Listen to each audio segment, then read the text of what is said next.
नमस्कार, आदाब, जय भीम, सत श्री अकाल। मैं हूँ माजिद सिद्दीकी और आप देख रहे हैं फोकस हिंदुस्तान न्यूज़ चैनल। आज की ख़ास खबरें सब्सक्राइब करें, लाइक करें, शेयर करें। फिर आऊँगा एक ताज़ा खबर को लेकर माजिद सिद्दीकी।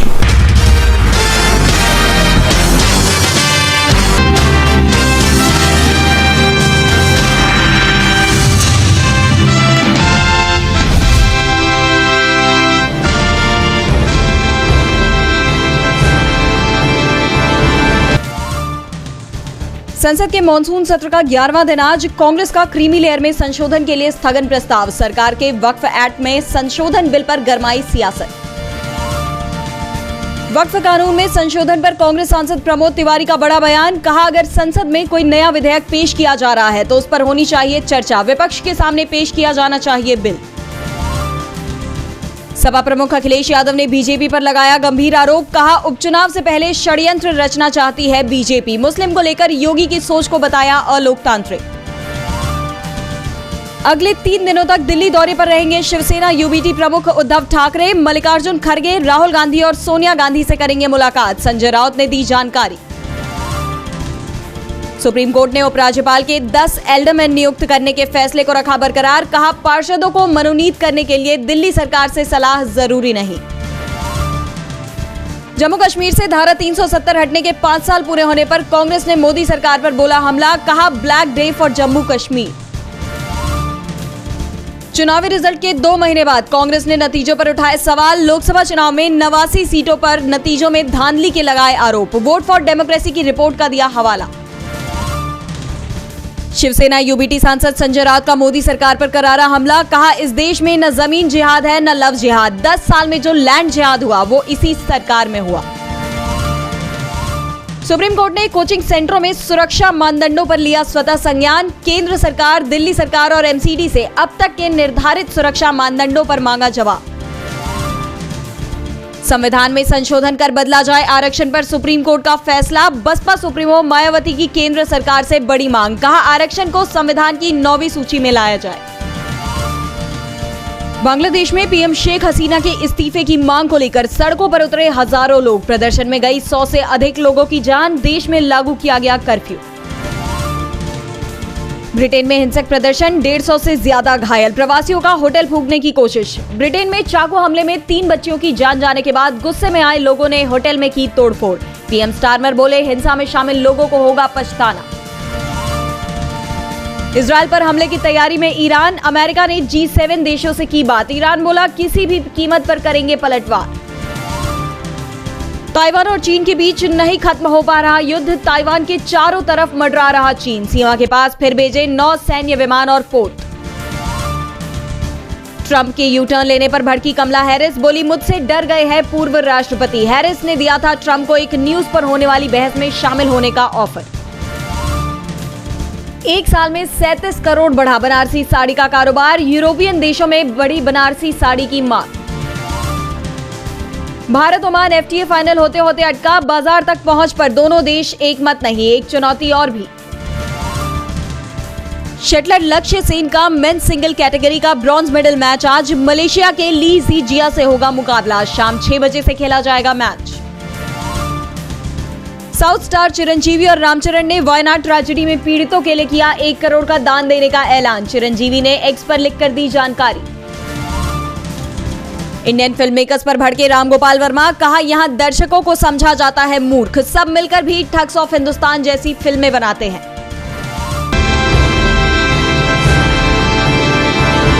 महाराष्ट्र में इस वक्त हलचल तेज है। राजनीतिक दलों के बीच तीखी बयानबाजी देखने को मिल रही है। इस बीच शिवसेना यूपीटी सांसद संजय राउत ने महाराष्ट्र के उप मुख्यमंत्री देवेंद्र फडणवीस पर तीखा प्रहार किया है। संजय राउत ने कहा कि देवेंद्र फडणवीस राजनीति के कच्चे नींबू हैं। मैं देवेंद्र फडणवीस को गंभीरता से नहीं लेता। उन्हें जेल से एक अपराधी की मदद लेनी पड़ रही है, जिससे पता चलता है कि फडणवीस कितने चक्र में फंसे हुए हैं। इसके अलावा उन्होंने महाराष्ट्र नवनिर्माण सेना के प्रमुख राज ठाकरे के मणिपुर वाले बयान पर भी हमला बोला। संजय राउत ने कहा कि उन्होंने राजनीति में नई शुरुआत की है, वो हर साल नए सिरे से राजनीति शुरू करते हैं।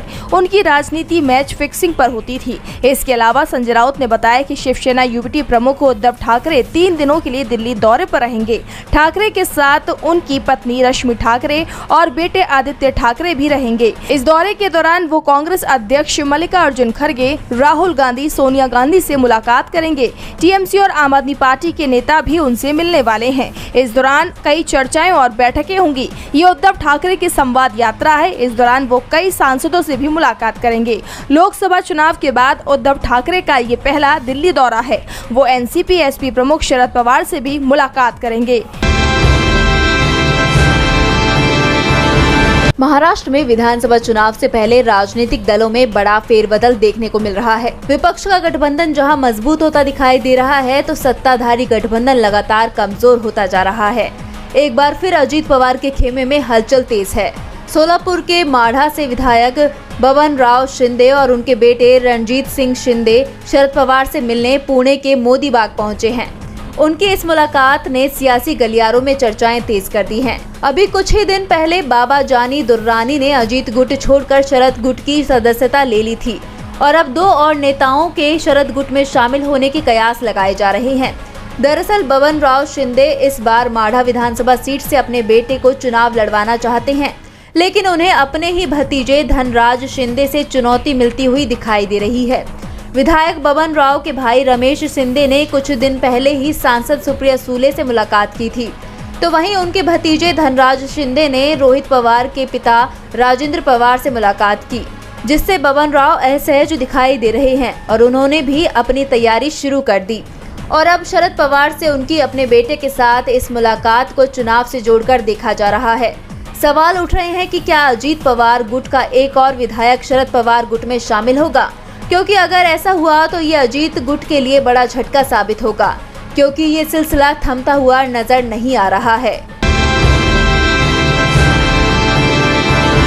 मोदी सरकार पर लगातार अल्पसंख्यकों के अधिकार छीनने के आरोप लगते आ रहे हैं। इसी क्रम में एक बार फिर बीजेपी घिरती हुई नजर आ रही है।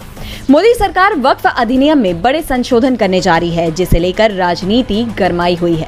केंद्र सरकार जल्दी ही मौजूदा वक्फ एक्ट में करीब 40 संशोधन करने की तैयारी में है।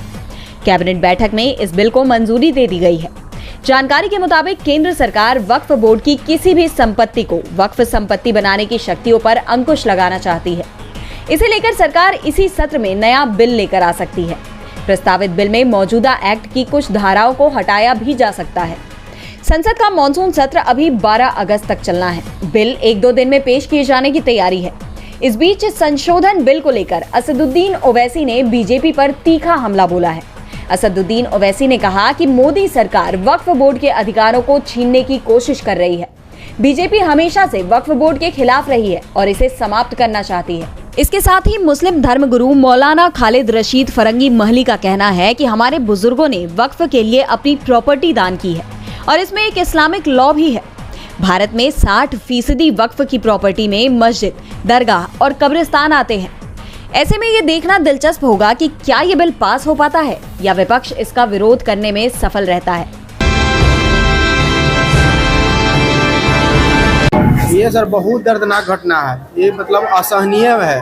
कमरिया लोग जा रहे थे डीजे लेकर। डीजे काफ़ी ऊंचा था और वहाँ पर 11,000 वोल्ट तार जा रही, उसमें सट गया है। 8 से 10 लड़का था, लेकिन उसमें 4-5 लड़का था काम करने वाला, और 4-5 लड़का जो बचाने गया उसमें, वो भी मतलब उसको भी करंट लग गया और सारे लोगों का मौत हो गया। ये सर बहुत दर्दनाक घटना है। ये मतलब असहनीय है।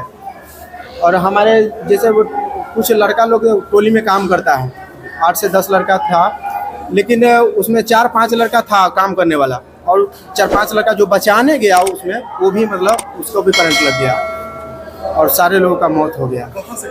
क्या सर? ट्रॉली लेके कहाँ से? ट्रॉली लेकर के गांव से अब कहाँ जा रहा था वो हमको नहीं मालूम है। किस गाँव से? सुल्तानपुर। सभी एक ही गाँव के? जी। कितनी होगी उम्र सबकी? सबका उम्र है वही लगभग में 15-16 बरस और 18 बरस, और 1-2 का 20-25 बरस है। बहुत दर्दनाक हादसा। बहुत दर्दनाक घटना है। पूरा गाँव पूरा कितने लोगों की हुई है मौत? मौत तो सर 10 आदमी का हो गया। 8 आदमी का है ना? नहीं 10 आदमी 10 आदमी 8 को तो वहाँ था, 2 को यहाँ हॉस्पिटल में। जी जी जी 10 लोग। इंडस्ट्रियल थाना अंतर्गत सुल्तानपुर गांव में कमरिया लोग जा रहे थे डीजे लेकर। डीजे काफ़ी ऊंचा था और वहां पर 11,000 वोल्ट तार जा रही, उसमें सट गया है। सटने के कारण 8 लोगों की मृत्यु हो गई है और कुछ लोग घायल हैं जिनका इलाज चल रहा है। मृतक लोगों का पोस्टमार्टम हम लोग करा रहे हैं और जो भी उचित कार्रवाई होगी हम लोग करेंगे। मेरे पत्रकार साथियों, सच्चाई आप भी जानते हो। भारतीय जनता पार्टी साजिश, चुनाव से पहले भारतीय जनता पार्टी षड्यंत्र करना चाहती है चुनाव से पहले, और उनका लक्ष्य पहले दिन से रहा है कि समाजवादियों को कैसे बदनाम किया जाए और खास कर से के मुसलमानों को लेकर के उनकी जो सोच है वो अनडेमोक्रेटिक है, अनकॉन्स्टिट्यूशनल है। ये सोचिए, एक मुख्यमंत्री योगी, तो इसका मतलब ये है कि अगर कोई योगी अगर वो लोकतंत्र पर भरोसा नहीं करता है और कॉन्स्टिट्यूशन पर भरोसा नहीं करता, वो योगी नहीं हो सकता है। मैं 3 घटनाओं का उदाहरण देना चाहता हूं आपके सामने। पहली घटना हाथरस, जिसमें एक साधु संत के कार्यक्रम के लिए परमिशन के लिए भारतीय जनता पार्टी के विधायक और नेताओं ने लिखा था, लेकिन जो प्रशासन को काम करना चाहिए था, जिस जिम्मेदारी से सुरक्षा और उन चीजों का इंतजाम करना था, वो नहीं किया, जिसका परिणाम ये हुआ कि बड़ी संख्या में लोगों की जान चली गई। न केवल जान गई है, उनका नुकसान हुआ बड़े पैमाने पर। बहुत से लोगों का हाथ पैर या जो भी नुकसान हुआ, उसका कोई मदद सरकार ने नहीं की। दूसरा, आपने देखा होगा गोमती नगर में, और जब मुख्यमंत्री ने सदन में ये कहा, सूची तो हालांकि बहुत लंबी थी, इसमें पुलिस का दोष कम है, पुलिस तो पूरी सूची दी थी, लेकिन भारतीय जनता पार्टी के जो मुख्यमंत्री और सरकार वो ये चाहती है कि पुलिस भी भारतीय जनता पार्टी की कार्यकर्ता बन जाए। ये जो नए तरह का काम हो रहा है कि पुलिस को भी ये भारतीय जनता पार्टी का कार्यकर्ता बना रहे हैं। जब पुलिस ने सूची दी सब नामों की, तो आखिरकार मुख्यमंत्री जी ने केवल यादव और मुस्लिम का नाम क्यों पढ़ा? और सच्चाई पुलिस भी जानती है कि जिसमें कि यादव का जिसका नाम लिया है, सुनने में आ रहा है कि वो फुटिंग में नहीं था, जो कैमरे की जो तस्वीर है उसमें नहीं है, वो कैमरे में नहीं था, क्योंकि वो चाय पीने गया था और पुलिस को यादव मिल गया, इसलिए उसको जेल भेज दिया। मैं आपके सामने कहना चाहता हूं, ऐसे लोग जो कानून का उल्लंघन कर रहे हैं और भारतीय जनता पार्टी का कार्यकर्ता बनकर के काम कर रहे हैं, जब कभी भी सरकार आएगी, ऐसे अधिकारियों के खिलाफ भी कार्रवाई होगी। और तीसरा उदाहरण, अभी रुक जाइए, तीसरा उदाहरण अयोध्या का, जिसमें कोई पॉलिटिकल पार्टी, अगर समाजवादी पार्टी ये बात कहती है कि डीएनए टेस्ट होना चाहिए, कैसे मुख्यमंत्री हैं ये, इन्हें कौन राय दे रहा है? ये कानून किसका संशोधित है? ये इन्हीं का संशोधित कानून है 2023 का, जिसमें ये कहा गया है कि डीएनए टेस्ट होना चाहिए अगर 7 साल से ज्यादा किसी की सजा का कोई प्रावधान है तो क्या गलत मांगा? और उनके परिवार के लोग कह रहे हैं, और वहां भी पुलिस सच्चाई जानती है, हमारे पत्रकार साथी भी जानते हैं सच्चाई। वहां की पुलिस जब बीजेपी के इशारे पर और वो सच्चाई से अगर काम करना चाहते तो उन्होंने क्या किया? उन अधिकारियों के खिलाफ कार्रवाई कर दी। तमाम अधिकारी ऐसे हैं जो कह रहे हैं कि हमें तो नौकरी बचानी है, हम क्या करें, हम टेंशन में आ जाएं कि हम भी सर मार दें किसी आदमी के सर पे। आपने देखा नहीं बनारस में क्यूटो में क्या हुआ? अधिकारी पे इतना प्रेशर, इतना प्रेशर, इतना प्रेशर कि वो आकर के सर मार दिया उसके व्यापारी के। सोचिए आप, इसमें तमाम ऐसे लोग हैं, आप अकेले में बात करना कितने प्रेशर में जीवन जी रहे हैं। ये जो भार है इनके पास, मेडल, बैनर और ये तमाम लैनियार्ड और नेम प्लेट और तमाम उसके अलावा ऐसा भार है इनके ऊपर, ये काम नहीं कर सकते, न्याय नहीं दे सकते। और उसका परिणाम ये हुआ कि भेदभाव कर रहे हैं, और ये भेदभाव इसलिए कर रहे हैं कि इनको हर जगह राजनीति दिखाई दे रही है, वोट दिखाई दे रहा है। ये कितना भी कुछ कर लें, अब जनता को इनसे कोई उम्मीद नहीं है, और जब उम्मीद खत्म हो जाए किसी पॉलिटिकल पार्टी से तो समझ लेना उनका सफाया होना निश्चित है। ये जो हारे हैं इतना बुरा हारे हैं, जनता इससे भी बुरा इन्हें हराएगी, तभी इनका इलाज हो सकता है।